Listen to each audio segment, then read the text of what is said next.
Austin. This is your host, Corey Tabor, the Purpose Partner and founder of Triple I Coaching, where we are informing, instructing, and inspiring you to fulfill your purpose. I am so excited to introduce our new podcast, What's Good, Austin, a podcast designed to highlight the good work that people are doing in our community.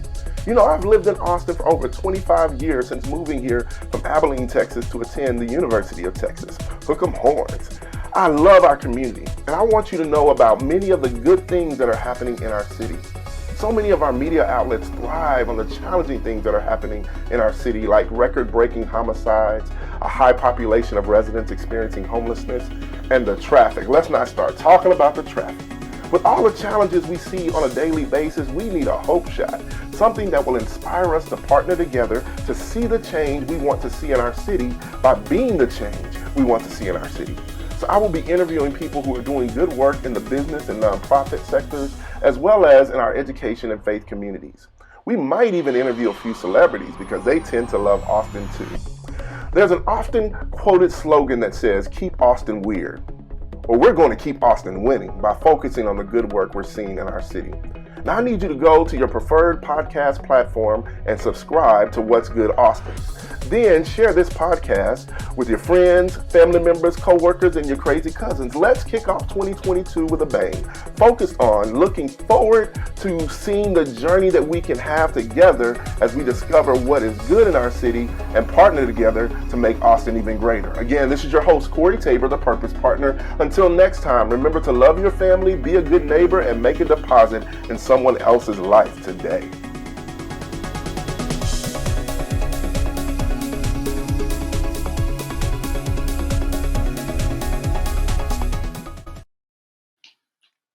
What's good, Austin? This is Corey Tabor, the Purpose Partner, founder and president of Triple I Coaching, where we inform, instruct, and inspire you to fulfill your purpose. I'm so excited today for our podcast. We have two legends in the Austin journalistic world, Miss Judy Maggio and Rhode, who are doing what I'm doing, trying to highlight what is good in Austin.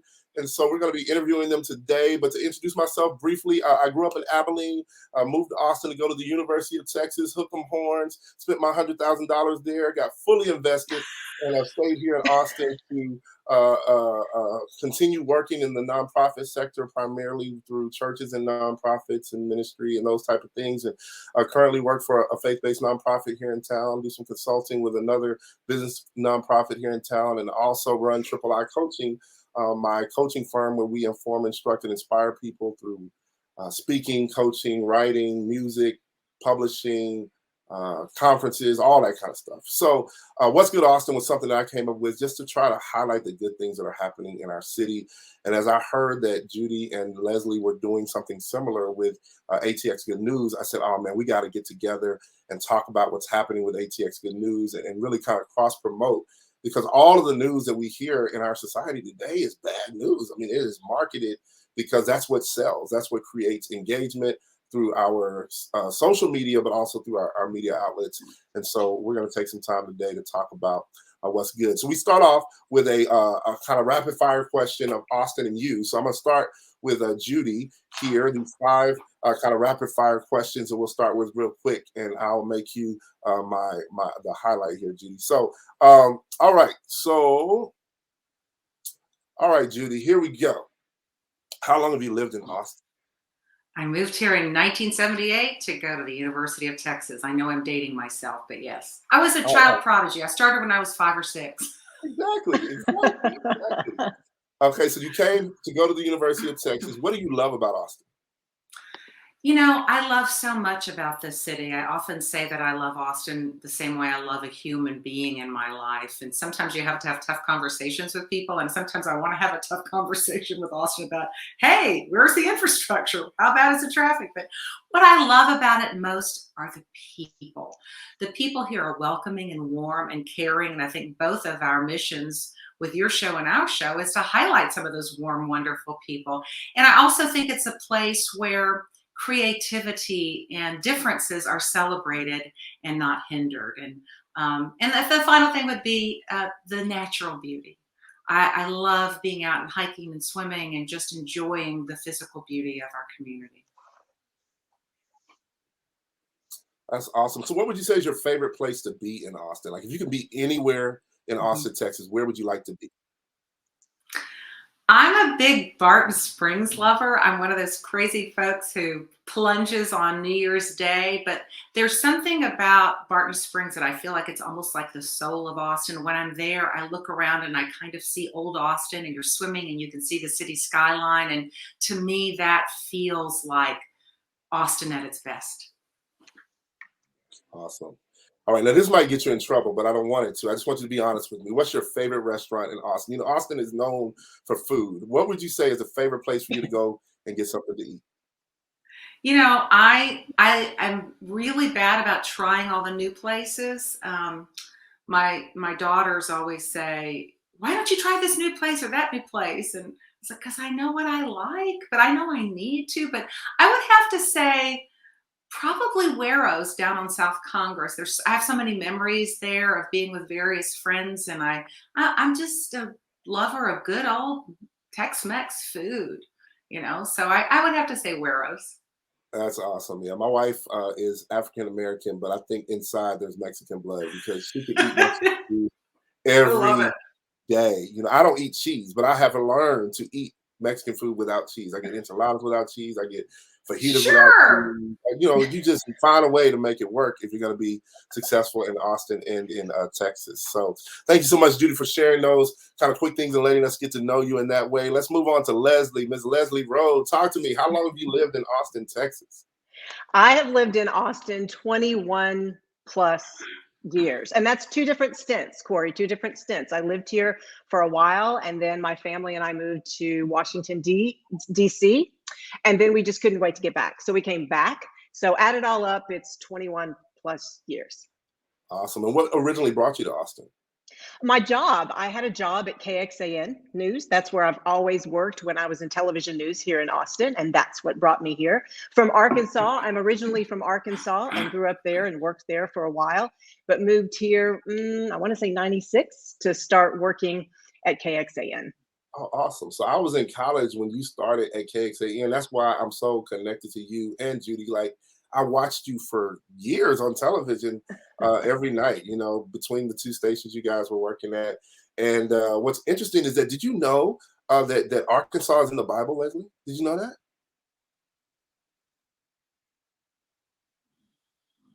Did you know? Can you hear me? Now I lost you for a minute, but what? Okay, Okay, okay, so sorry. repeat the question. Yeah, did you know that Arkansas is in the Bible? Arkansas is in the Bible? Yes, Genesis chapter 6. Noah looked out the ark and saw. My old pastor used to tell me that joke, man. I would be looking for it. He saw a lot of water, didn't he? He saw lots of water. For sure. So tell me, what do you love about Austin? You know, I love the energy about Austin. All of the energy. I think that's probably the best way to describe it. The spirit of entrepreneurship that is out there, so many things to try, so many opportunities, and just the people as well, as Judy said, the people that bring that energy that you just feel when you're in the city. Definitely. What's your favorite place to be in Austin? I got lots of them. It was hard to pick one. I'm thinking, I'm going to say Zilker Park, primarily because I have a lot of great memories there with my two children growing up, taking them down there. And when you're in Zilker, you sort of see the nature and the beautiful parts of the city, but yet you can look over and see the skyline and the bustling growth that's there. So it's a great place to be. And again, you feel that energy that the city has. Right. That's awesome. Okay, your favorite restaurant in Austin, Texas. Give it to us. That's got to be the hardest one because I like so many. But I know Judy talked about memories, and I think I'm going to go with some of those too because I have a lot of good memories at Manuel's down in South Lamar, and got a shut. You know, it's Tex-Mex. What else? And then I'm going to go outside of the city just a little bit because I live a little bit outside of the city to the Salt Lick out on 1826. The barbecue, fantastic friends gathering, just some great memories there, and the food is fantastic.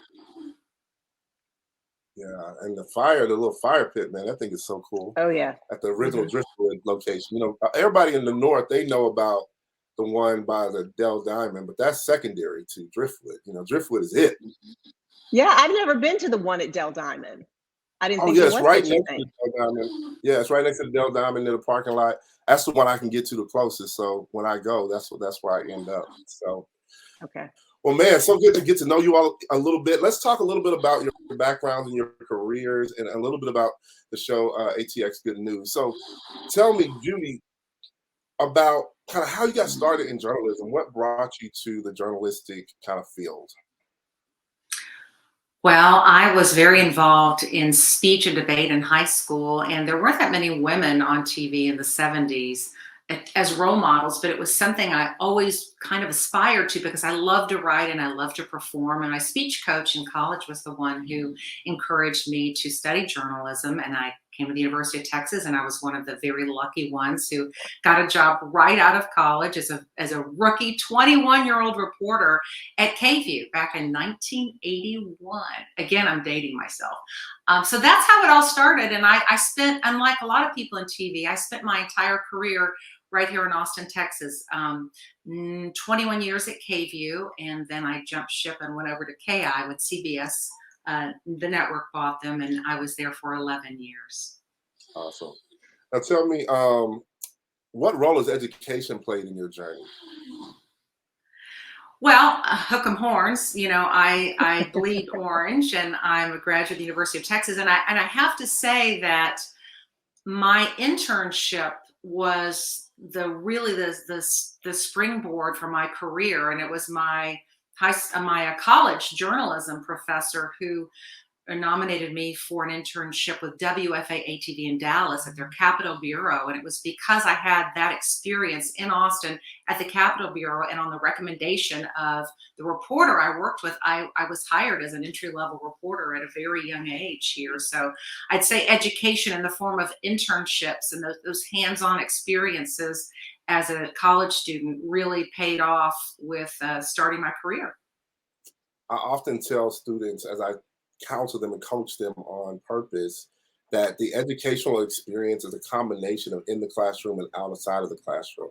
I had an aunt who Yes. told me, take classes that don't go to your major, just to enjoy college. Take an art class. I took a weightlifting class so I can learn how to lift weights properly.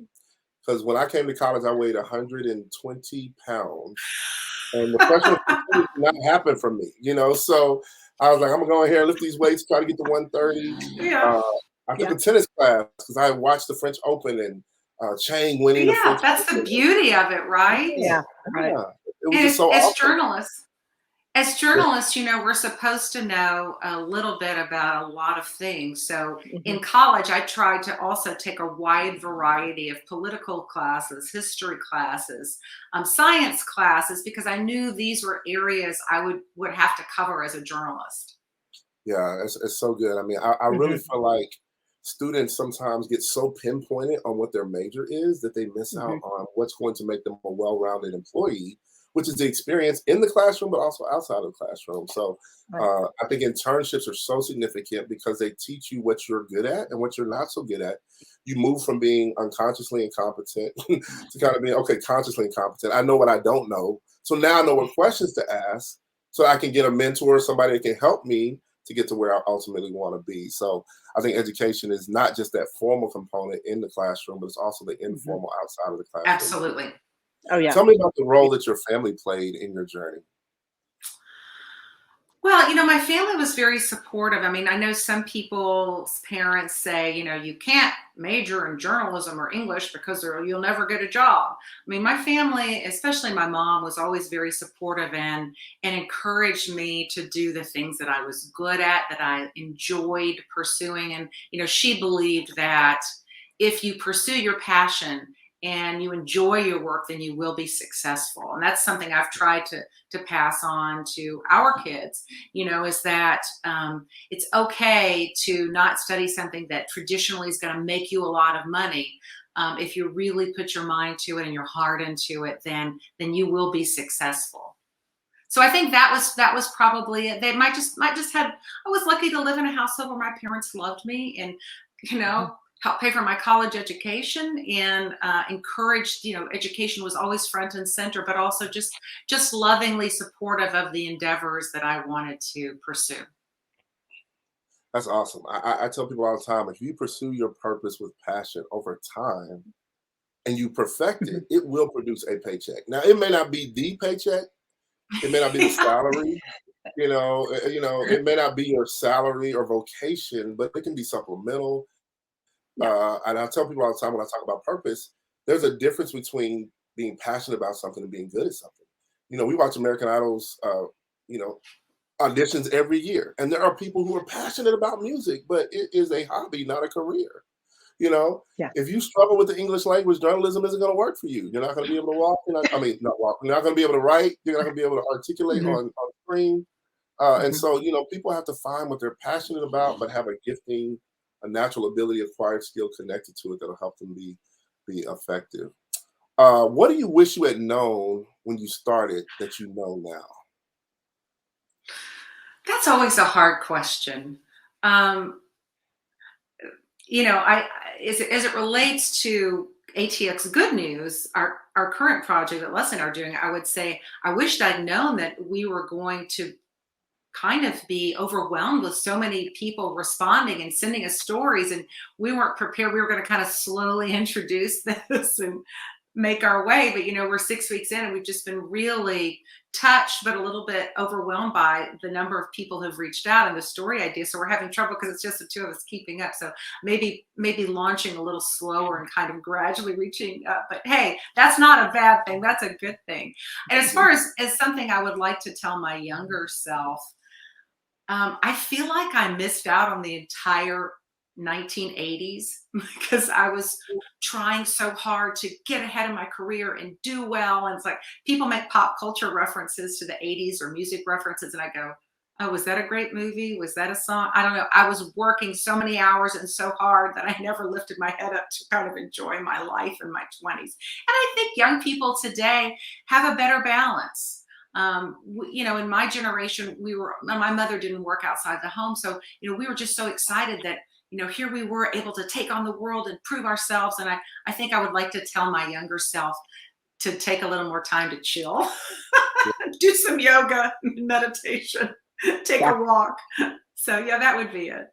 Yeah, I agree. I so agree, Judy. And I always say, as a journalist, I always had so much fun covering the stories, but I never really experienced them, if you know what I'm saying. During those years when we were trying to prove ourselves or we thought we were trying to get to some place or some goal, I would cover the big festivities or ACL or whatever, but I never really went and experienced them because I was so busy trying to prove and work, prove myself and work.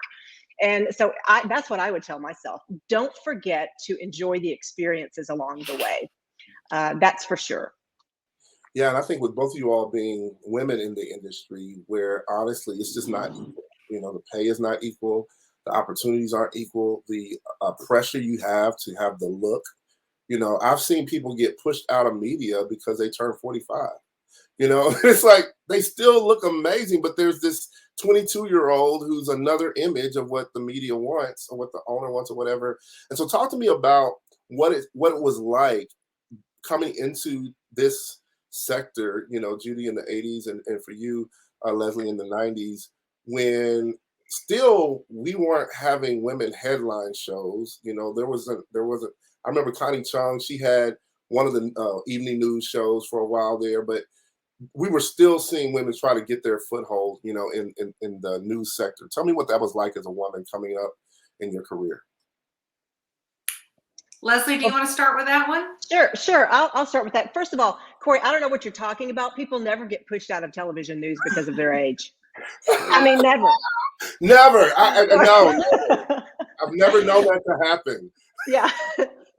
Well, I think I came up in television news or, worked in the area and rose up in the ranks of what I did at a time when women were really already out there setting the pace. So you mentioned Connie Chung, Diane Sawyer, Katie Couric was on the Today Show and everybody wanted to be her. So we had those women role models that were out there. But yes, I mean, every male co-anchor that I sat by every evening, no matter what station that was, no matter what city I was working in, I knew made more money than I did. So that was just part of it, right? Judy, I don't know. What do you think? Well, I guess because I stayed in the same city for such a long time that I became the senior anchor. You know, I was on the air here for 32 years. So in my final job, I was the older person on the set. You know, back in the day, they'd say, well, a typical anchor team is a man that looks like an executive and his younger second wife or something like that. But I had a little bit different experience, I think, just because I stayed here. So I actually had parity, or actually, I think, made more money than my co-anchors the last 10 years of my career. That wasn't that way at all at the start when I was starting out anchoring the first, 10, 15 years. But I guess if you stay long enough and you're allowed to age on camera, then you can reach some parity. But, I have to say that I think Leslie and I were lucky in that we both left television news, commercial television, on our own terms for personal reasons. It wasn't being pushed out because we were a certain age or they wanted someone younger or who looked different. And I know that isn't always the case, but it was for both of us. And I feel very fortunate about that. Yeah. Yeah. That I feel good to hear that because I think about that often, raising two daughters, married to a wife who has 2 master's degrees, highly competent. But when we've worked at the same location, I made almost twice what she made. And I didn't have the education that she had, but it was just considered, that role that I was in was considered to be more valuable, so to speak. And I think they felt like they paid us as a couple, and I wanted her to get her due pay.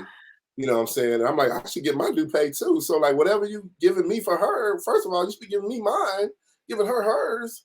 And we should be making, almost twice what we're making, probably.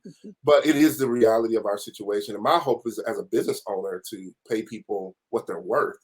And I hire a lot of women in particular because I want them to have the opportunity to do what they do well and be successful and be on the journey with me as we take, the steps that we're taking to get to where we're trying to go with Triple I coaching and that kind of thing. So, I want to get back to Leslie real quick and talk a little bit, Leslie, about how you got started in your career and what role education played for you. I'll first tell you that I was a teacher first before I became a journalist in television news. I've always considered myself a storyteller. Even I can remember growing up as a child, and I would either play news or I would write little books, or I would be reading. I was always a storyteller in some way or another. And so I knew that I wanted to do something in storytelling. Now, when it came time to go to college, I had 2 parents they were both teachers. So I didn't really have many options. I say that jokingly. I was going to follow in their footsteps and be a teacher. But one of the reasons that I did that, other than the fact that I thought I would get a job and that there would always be a need for teachers, is because when you worked in elementary education and when you were getting a degree in elementary education, you got to take a variety of courses. And I didn't want to focus on one thing. I couldn't imagine an education, a college experience where all I did was do math. Or math and science. I wanted to do language and history and talk about psychology and all those things. So in getting a degree in elementary education, I was able to do that.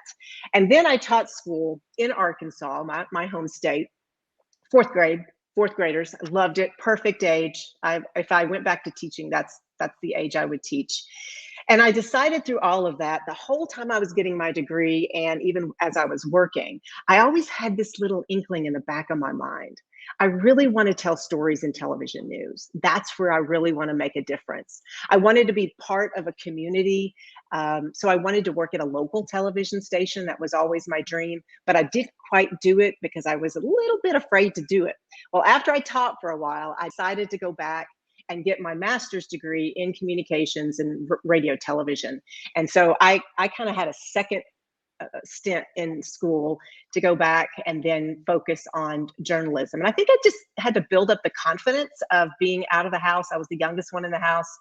and get some confidence and get the confidence needed to go and try to be a television journalist. So after I got my master's, I started work. I didn't really get a job in TV at first, though. It was radio at first for sales. Then I finally got a television job in Arkansas. I worked there and then in Texas. And as I said earlier, in Washington, D.C. at a local station for a while, and then came back to Austin, thankfully, and have enjoyed my time here. So I've worked in 3 different states, but I've always been a storyteller. And I think that was where I needed to be. It just took me a while to get there. And now, I mean, I left, as Judy said, I left television news on my terms for my family. And that kind of segues over to what my family has, that role that my family has played. I have 2 kids and I had them in Washington when we were there, moved back to Austin and was watching them grow. And there came a time when I was doing the evening news every night. I wouldn't see my children at night. I would take them to school in the morning and I wouldn't see them until the next morning. And they were young, and it was just really hard to do that. Fortunately, my husband was supportive, and he was the dad after school and in the evenings. But I knew I wanted to be more a part of my children's daily lives. I wanted to see their faces when they got home from schools, to see what kind of day they had. I wanted to see their teachers' faces to see what kind of day they had. And so I transitioned off of full-time news. It was a tough thing to do, but as Judy said, it was on my terms, which was great. And I have not regretted it one bit. It has led me on to realize that there are more stories to be told. And that's what Judy and I are doing with ATX Good News. So we're so happy that we're both able to tell stories again. That is so awesome just to hear the journey. Where are you originally from? I'm originally from Arkansas.